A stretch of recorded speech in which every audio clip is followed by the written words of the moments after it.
洲岛，乘3日出发。我们都觉得可以不用到底。我觉得台湾 No.1。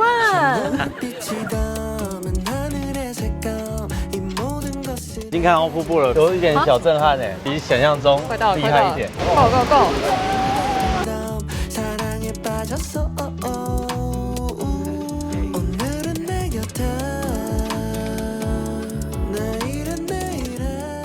嗨，我是 Alan， 现在在济州，这是我们济州3部曲的第3部。台湾的玩水 YouTuber 一定要找很多水的地方，对不对？我找了一些济州岛的秘境。这一次呢，我们会走一个仙女下凡的轻奢行程，住的没有很奢，但是品质很好。选了2间民宿，蛮漂亮的，我觉得 CP 值都很高。那我们就去第一个景点吧，走。Go！ 济州岛 check。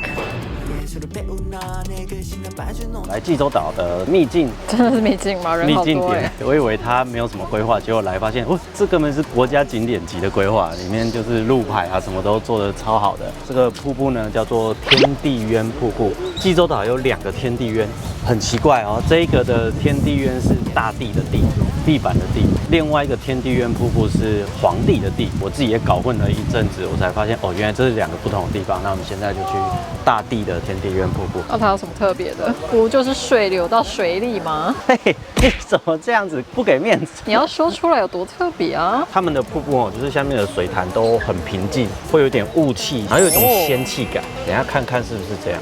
哦，走。那里有一个工读生。啊！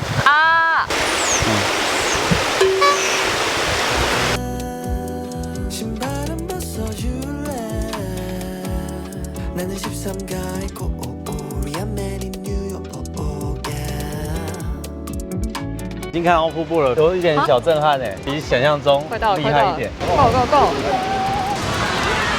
其实还不错，蛮厉害的啊！它这有一种开阔感，我蛮喜欢瀑布流下以后，它下面的腹地是开阔的感觉。这地形很特别，这一面墙壁，对，90度垂直这样，还有一个山凹，看到这个潭真的很想要滑上，也很想要去游泳，但是不行。不行吗？不行啊，上面有写啊。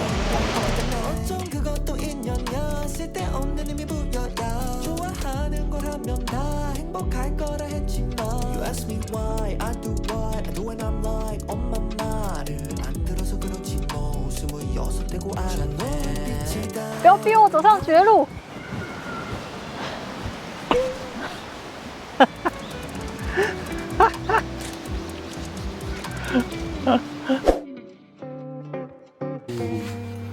！Hello。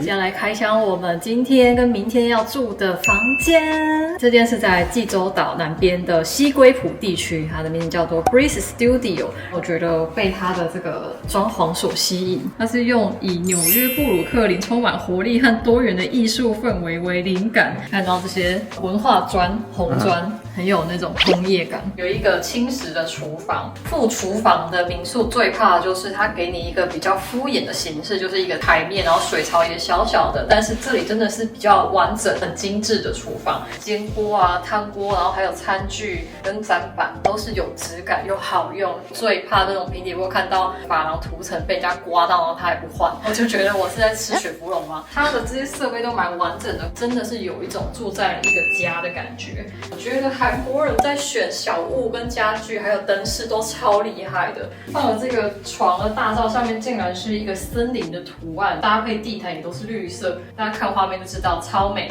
看到这个就好想买哦。Marshall 家落地支架，冬天来它给你地暖，昨天有试开，地板真的是烫烫的。现在就暖的啊。这样的价位民宿，它愿意投资这样的设备是蛮赞的。这里的房价呢不贵哦，一个晚上2400，也就是一个人1200。这边的 view 超漂亮，一个沙漂不漂亮，就是它进来透光的这个感觉，不会让人觉得很像那个风带。漂亮哦，直接看海，有一个恐龙岛哎。这个小岛啊，退潮的时候会有一条路可以走上去。是哦。对，这是它的花园哦，很漂亮。然后旁边是橘子园，它对于它的土地里面的东西都是弄得很有美感，不随便的。它也在官网上说很推荐你下去走走。这厕所呢非常的可爱，它瓷砖看起来不是进口很高单价，但是它的搭配会让你觉得古朴风。这空间就很大，很舒服啊，不会这样只有这样小小的在里面洗澡。里面最喜欢的是它附的牙膏跟它的挤牙膏棒，真的有够好看。像我就是那种从后面挤的，遇到那种从中间挤的就会生气，就是常生我气这样。在济州岛住宿呢，其实跟垦丁不会差太多，一个人还是要抓个1000出头，但是得到的不一样，这里得到的东西会比较多，然后空间比较大，细节比较多。它这栋建筑物啊，看起来有点像以前旧的校舍改建的，是没有电梯的，窗户也让你有一种美式校园的感觉，真的很像要去上学途中。这个民宿 Airbnb 的主人蛮有经验在经营的，像我们比较晚到，他就主动询问说，那你们要不要退房，帮你们延1个小时退房。还有一个优点，自助 check in check out， 从头到尾看不到任何人，非常的自由，推荐。放在下面。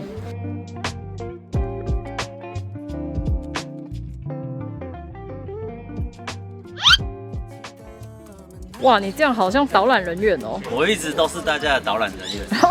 来到另外一个天地渊瀑布，这个地是皇帝的地。天地渊瀑布呢就有3层，第一个从起点200公尺，第二个从起点500公尺，第三个从起点1公里。跟上一个天地渊瀑布一样，我以为都是很密集的这样，结果它铺设得很好。本来是要收费的，我们刚好来的这一段期间，他们是济州的一个祭典。昨天去第一个天地渊不用钱，今天到天地渊也不用钱，现赚万把元哦！传说很久以前，仙女就在这里洗澡哦。台湾也有仙女洗澡的地方，那个叫什么？哦，我那有用没记，海神宫啦。对啊，没有拍集。戴厄纳神祠。仙女洗澡的地方，看这里。你知道为什么我不能洗吗？仙女下凡了。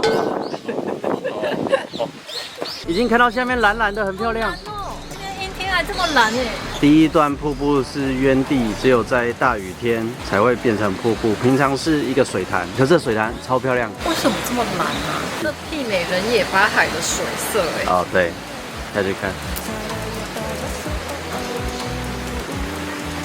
它现在就只有一个平台可以这样看而已。我在想，如果太阳这个照射下去的话，一定超清透的。这个水跟昨天的天地渊感觉是不一样的成分，昨天的稍微浊绿一点，好鲜哦。我决定回到天界去洗澡。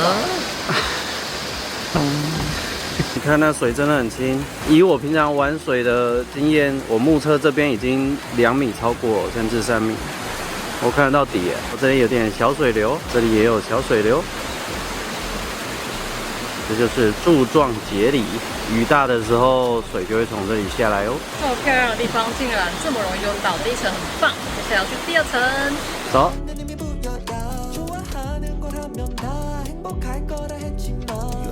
Drinking water， 死水。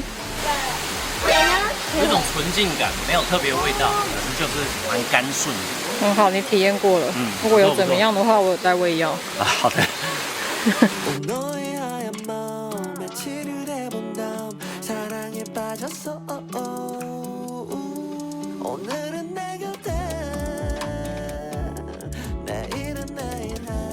哦，看到了。很厉害，很厉害。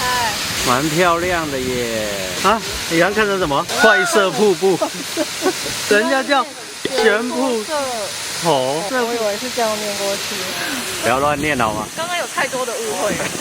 这边我觉得蛮值得的，在台湾我也算看过上百个瀑布了，以水色跟水潭来说是不错的。虽然它是一个已经规划得很完善的地方，你也没办法亲近，但是台湾要找到这样也不是说非常多。水潭真的是大，赞赞可以来。有经过绕野海的认证哦。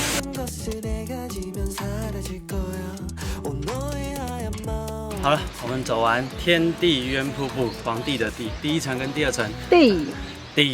第3层就不去了，因为天开始变暗。看了一下照片，它只能在一个平台从侧面观察，就没有办法到它的正面看。好，我跟你说，那个照片让我想起合欢溪步道，大概就是那个感觉。我们在济州的时间不多，前面2个 CP 值比较高，去下一个瀑布，下一个瀑布很大，直接流到海里面。Go。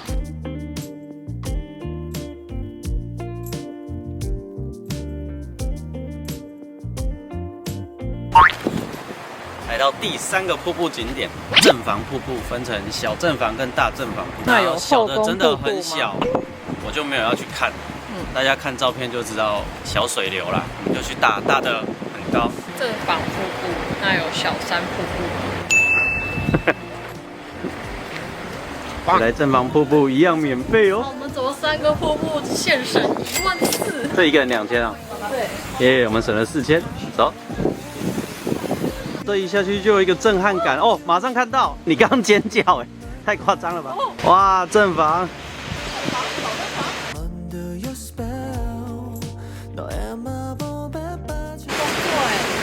对啊，他在卖那个鲍鱼，真的啦！你那什么脸啊？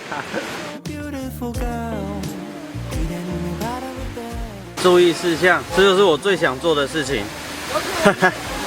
正房瀑布到了，它是一个淡水流下来直接流入海里的瀑布。如果在台湾的话，就像嘉乐水的山海瀑布也是这样，但是这个比较宽。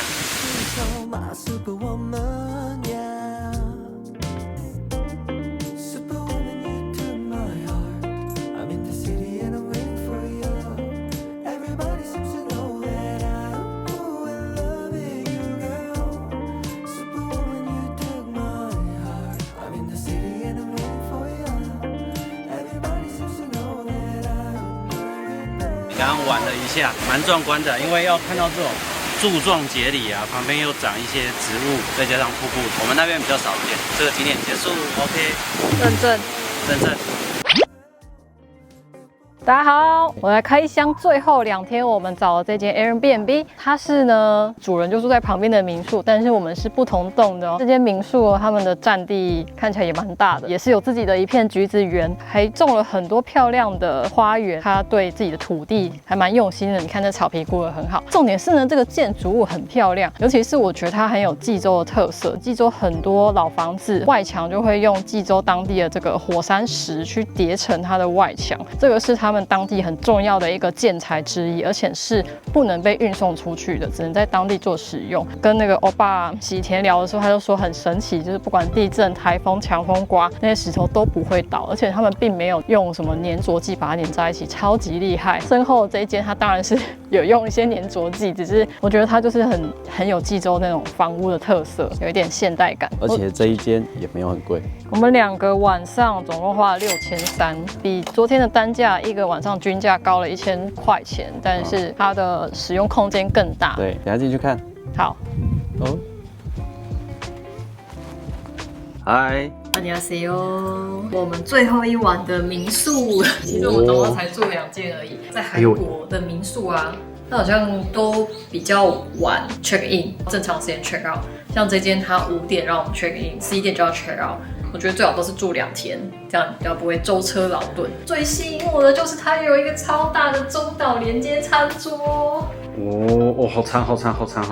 这个物件就是给2个人使用的，所以它就是有1张床，然后2个人的餐桌椅。重点是这面墙外面的黑色石头的元素在里面也看得到，而且是原始的，加上它这个打灯非常的有氛围感，好像住在洞穴里，比较舒服的感觉。整间都没有白色的墙壁，加上它里面这个斜屋顶用那个原木去做假柱子，很有小木屋的感觉。他们冬天的时候是非常寒冷的，他用了一台这样子暖炉型的，真的是要加火进去的那一种，还有做气孔去外面。这间跟上一间不一样，就是它没有做地暖。他们很多这种冰箱，复古冰箱，微波炉，免费的 Nespresso， 放胶囊在旁边，那它就是1天给你2杯济州当地的绿茶。餐具、厨具。那我可以抱怨一下吗？这有一个小刮痕，铁芙蓉已经吃下肚了，很在意。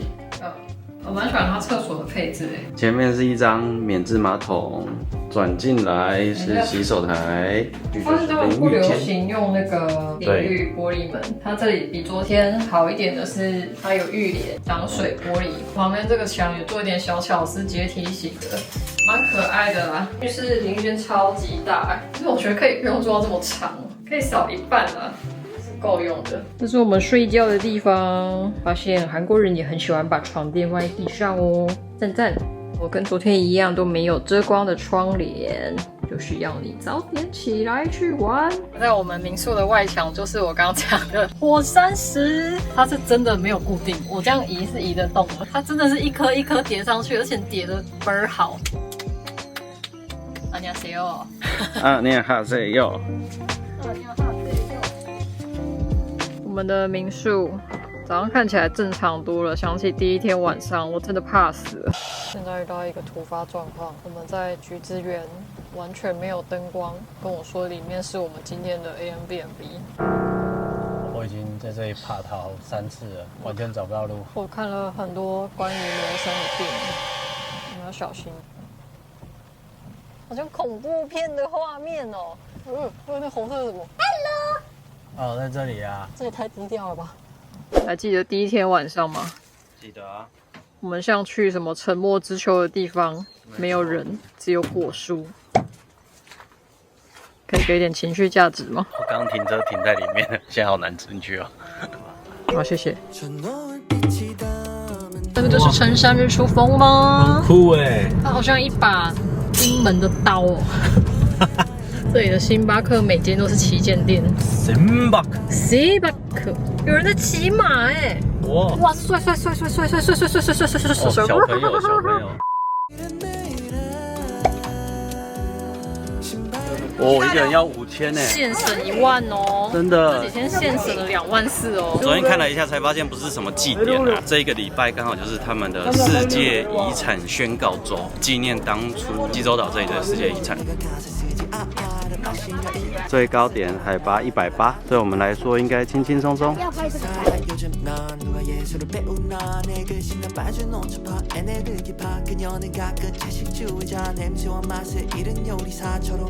现在才爬到2/3，风景很好，越上面越好啊！到了一个凉亭，含泪的声音此起彼落。这里就是山顶啦，后面有一个挖工大草原。山顶的风景。